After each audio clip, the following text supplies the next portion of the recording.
안녕하세요. 산논술 강사 김광순입니다. 안녕하십니까. 산논술 대표 강사 심원입니다. 지난번 영상에서 저희들 경력 차이가 어마어마하게 나더라고요.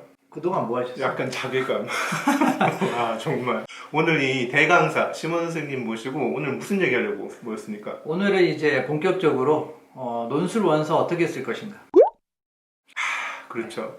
요즘 원서 때문에 고민하시는 학부모들, 학생들 되게 많죠. 그 고민을 풀어드리기 위해서 저희가 산논술 2021 수시논술 가이드북을 출시했습니다. 학생들이나 학부모들이 사실 이 책을 되게 유용하게 이용하고 있죠. 재작년 수강생들도 와가지고 올해는 나오지 않았냐, 언제 나오냐 이렇게 문의도 하고요. 10여 년간 산논술 강사 선생님들이 그동안 쌓아온 입시 노하우, 논술 입시 노하우를 총망라해서 만든 책입니다. 그냥 단순히 뭐 입시 요강에 나와 있는 자료 긁어다 붙인 게 아니라 이 대학의 그동안의 논술 전형의 변화, 그리고 학생들이 특히 주의해야 할 점들, 또 꼭 알아야만 하는 주요 사항들을 하이라이트해서 읽기 편하게 편집해서 드렸으니까 유용하게 꼭 사용하시기를 바랍니다. 제가 이제 논술을 꽤 오래 가르쳤잖아요. 그렇습니다. 이제 14년, 15년 이렇게 되는데 화려한 경력. 이런 자료 없습니다. 대한민국에서 거의 유일한 자료입니다. 논술과 관련해서는 가장 정확하고 또 노하우들이 많이 담겨 있는 자료니까 지원생 여러분들께서는 무료로 다 받으셨고 비지원생들은 방문 수령하실 수 있습니다. 난 산논술 안 다니는데 이거 저 자료 받고 싶은데 이런 마음 계시면 지금 전화번호 나가고 있죠? 이쪽으로 문의를 하셔서 산학원에 방문하시면 무료로 수령하실 수가 있습니다. 한정 수량입니다.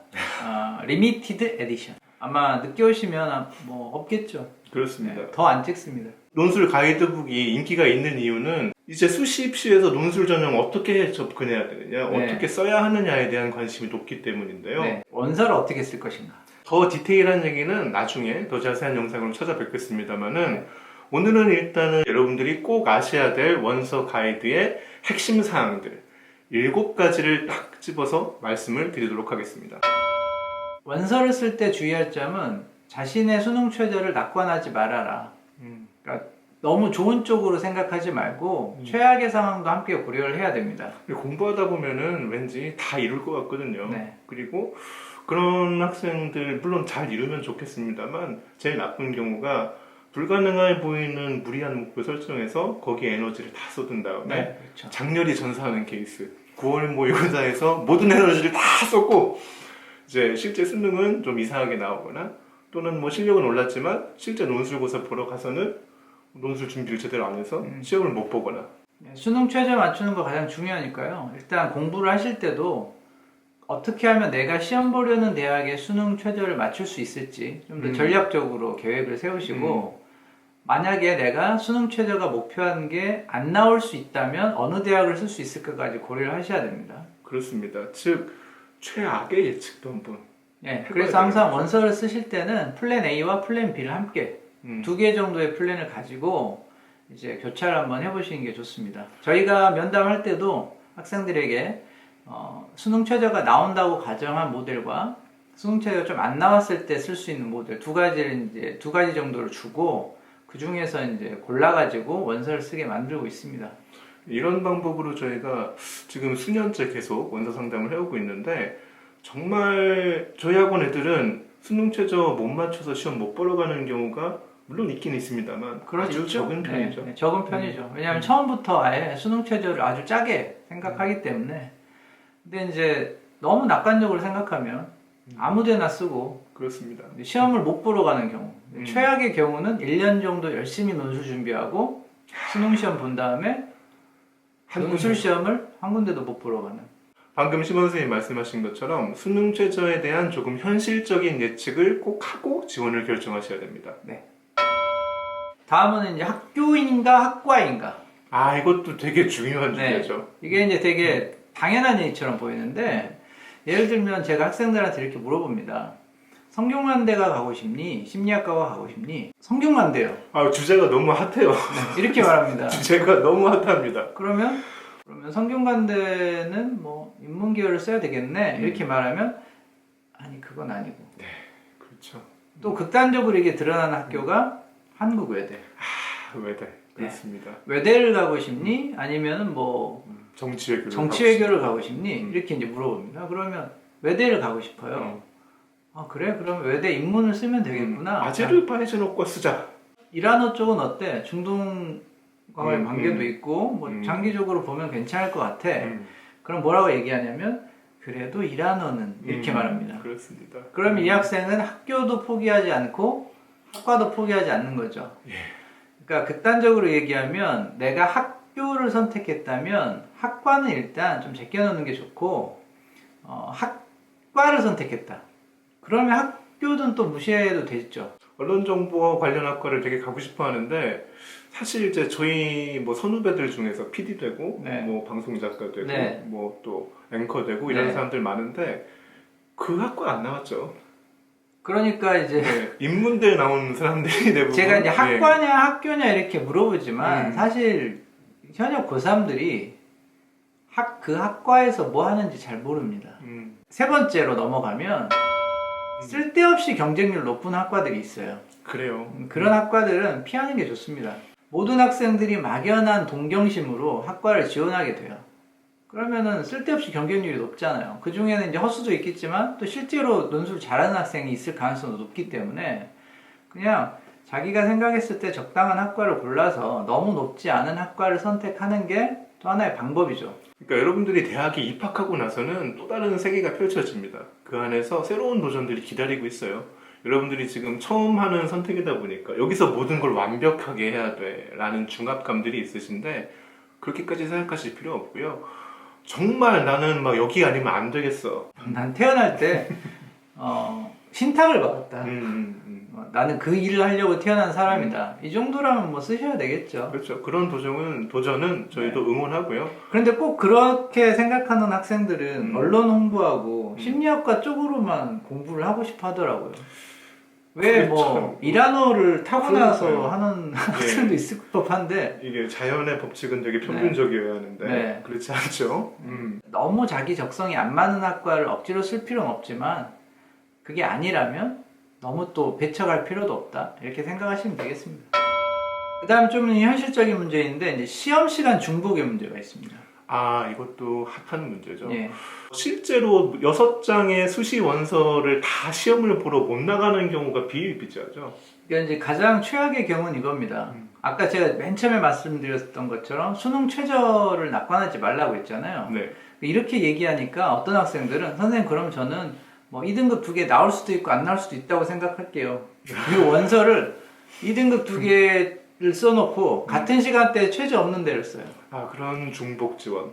그럼 이건 최악이죠. 맞습니다. 왜냐하면 원서를 쓸 때부터 내가 만약에 2등급 2개가 안 나올 것 같으면 2등급 2개군을 아예 안 쓰는 게 현명한 선택이고 만약에 왔다 갔다 할 것 같으면 적어도 시간을 중복시키지는 말아야죠. 그렇죠. 그래서 원서 한 장을 날리는 거 아닙니까? 그렇습니다. 이 한 장의 기회가 여러분들이 정말 중요하게 생각을 하셔야 되는 게 아무리 논술을 잘 쓰는 학생도 윤논술을 써서 6장 다 붙은 경우는 지금까지 없었습니다. 대부분의 학생들은 한 장 붙을까 말까 한 정도입니다.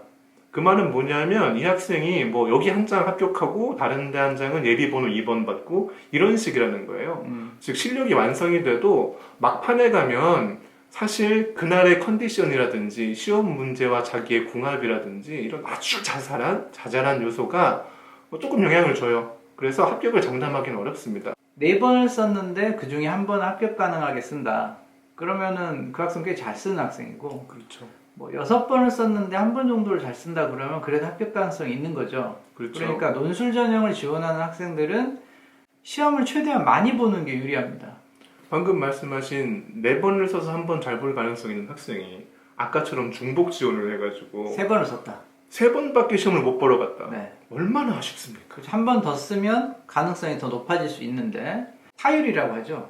얘는 3번에 한 번 정도는 붙을 정도로 써. 그러면 3타수 1안타 이렇게 될 거 아닙니까? 그렇습니다. 그럼 그런 학생들은 타석을 더 많이 가져야 안타를 많이 칠 수 있겠죠. 그렇죠. 근데 그런 학생들이 원서를 이상하게 써가지고 자기 실력을 충분히 발휘할 수 없는 그런 시험 기회를 갖게 되면 붙기가 어렵습니다. 말하자면은 지금 이 방송을 보고 계시는 학부모님들, 또 자기 주도적인 학생들, 그다음에 저희들은 일종의 방금 말씀하신 단장 역할을 하는 겁니다. 아, 그렇죠. 그래서 내가 최대한 이 학생이, 이 선수가 최대한 많은 타석에 들어설 수 있도록 원서를 짜는 게 아주 중요하다는 거죠. 네. 논술 전형은 인문계열 학생들, 특히 여학생이 많잖아요. 근데 이제 여학생들 중에서는 여대는 죽어도 싫다. 있어요. 예. 있어요. 왜냐하면 이제 여중, 여고, 네. 여대 이 라인은 정말 싫어하는 학생들이 있고. 심지어 이런 애들 있죠. 숙명 여중 나오고 네. 숙명 여고 나왔으니까 숙명 여대는 죽어도 못 가요. 그런 이거 거죠. 있죠. 예. 근데 그런 경우가 아니라면 여학생들에게 논술 전형은 굉장히 유리한 전형입니다. 왜냐하면 남학생들은 여대를 못 가거든요. 그게 실질적으로 경쟁률로 드러나죠. 경쟁률이 여대가 굉장히 낮습니다. 따라서 여학생들은 여대를 적극 공략해야 됩니다. 네. 예를 들면 저희가 2년 전에 이화여대, 이화여대를 저희 학원에서만 30명이었습니다. 그때 이대가 한 340명 뽑았을 거예요. 10%를 저희가 보낸 거죠. 네. 밖으로 잘 드러나지 않은 정보이기도 하죠. 왜냐하면 저희가 이제 그런 거를 뭐 공표하거나. 남사스럽게. 그게 왜 가능했냐? 그 해는 불수능이었습니다. 그래서 수능 최저를 못 맞춘 학생들이 많았습니다. 그렇죠. 그러다 보니까 논술을 준비한 학생 중에서 수능 최저를 맞춘 학생들이 적었죠. 네. 근데 저희 학원 학생들은 논술 준비를 굉장히 빡세게. 그렇죠. 또 수능 최저도 거기에 맞춰서 준비를 시켰죠. 예. 그래서 많이 붙은 거죠. 즉 실질 경쟁률이 많이 낮아졌습니다. 네. 뭐 어떤 학과는 한 3대1 정도 그렇죠. 3대1, 4대1, 5대1. 근데 네. 논술 전형에서 사실 5대1 이하라는 거는 야, 이건 정말 학생부보다 낮은 거예요. 네. 예. 그거는 진짜 열린문입니다. 뭐 레드카펫 정도가 아니고. 그런데 그걸 이제 여대가 싫어요. 이런 이유로 대학을 갈 기회를 마다하는 거는 조금 편협한 생각이 아닌가. 그렇죠. 사실 남학생들은 쓰고 싶어도 못 씁니다. 그렇죠. 남학생들한테는 그 3대1, 4대1 나오는 대학이 없어요. 그리고 꼭 그 여대 싫다는 학생들 이제 상담을 해보면 주로 이런 얘기 많이 해요. 선배 언니한테 이야기를 들었는데 네. 별로 학교가 좀 별로다라는 얘기를 들었다. 이렇게 모든 학교는 선배들한테 얘기를 들으면 별로입니다. 서울대 별로예요. 굳이 뭐하러 그렇죠. 나 같으면 서울대 그렇죠. 별로입니다. 별로. 그 학교도 멀고 올라가면 네. 땀나고 힘들어요. 진짜 멀어요. 네. 근데 이제 실제 얘기 들어보면은 뭐 그 학교 가르치는 게 이상하다라든지 네. 뭐 나와서 할 일이 없다라든지 이런 거 아니더라고요. 그냥 학교가 좀 별로예요. 그리고 또 이제 이런 경우도 있죠.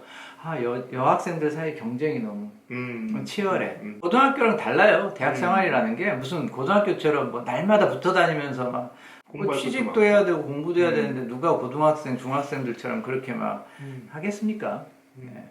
그러니까 본인이 여학생이라면 뭔가 어드밴티지가 있다라는 생각을 가지시고 좀 축복이에요, 축복. 그렇습니다. 적극적으로 지원을 고려하시기를 바랍니다. 네.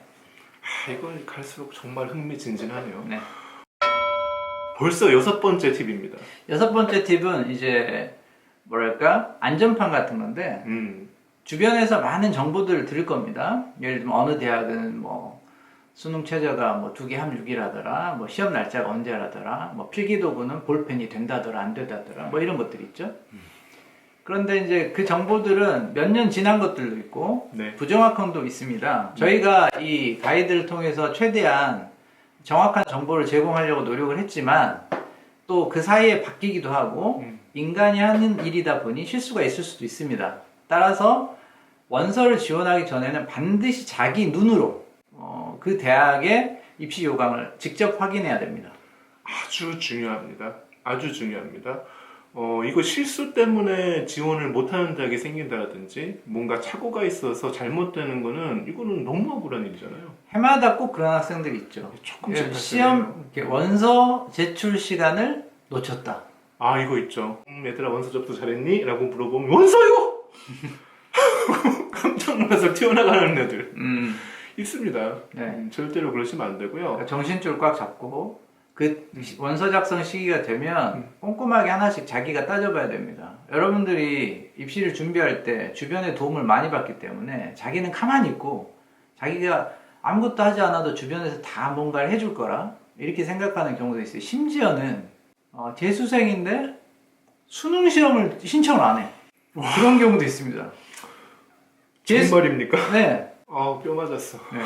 아, 예. 근데 논술 전형에서도 그런 경우가 있어요. 네, 있습니다. 그리고 9월 가까우면 가까울수록 이상한 뜬 소문이나 허위 정보들의 귀가 얇아지게 됩니다. 네, 그렇죠. 그래서 그냥 친구가 쓱 지나가면서 한 얘기 이런 것 때문에 놀라서 선생님한테 전화하거나 네. 그것만 믿고 자기 원서 지원을 바꾸거나 이런 경우도 그러니까 되게 일반적으로는 여러분 주변에 있는 사람들이 논술에 관해서 하는 말들은 그냥 다 무시하면 돼요. 사실 저희보다 더 잘 알기 힘들죠. 네. 공신력 있는 자료만 믿으세요. 대학 홈페이지에서 직접 확인할 수 있는 자료, 대학의 입시 모집 요강, 저희가 만들어드린 수시 논술 가이드북, 또 여러분들의 담당 담임 논술 선생님, 여기까지가 믿을 만한 정보 소스라고 생각하셔야 합니다. 네.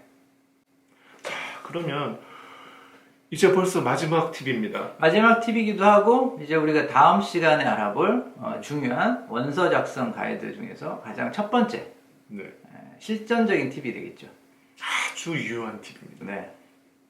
바로 수능 전 논술을 적극 활용하라.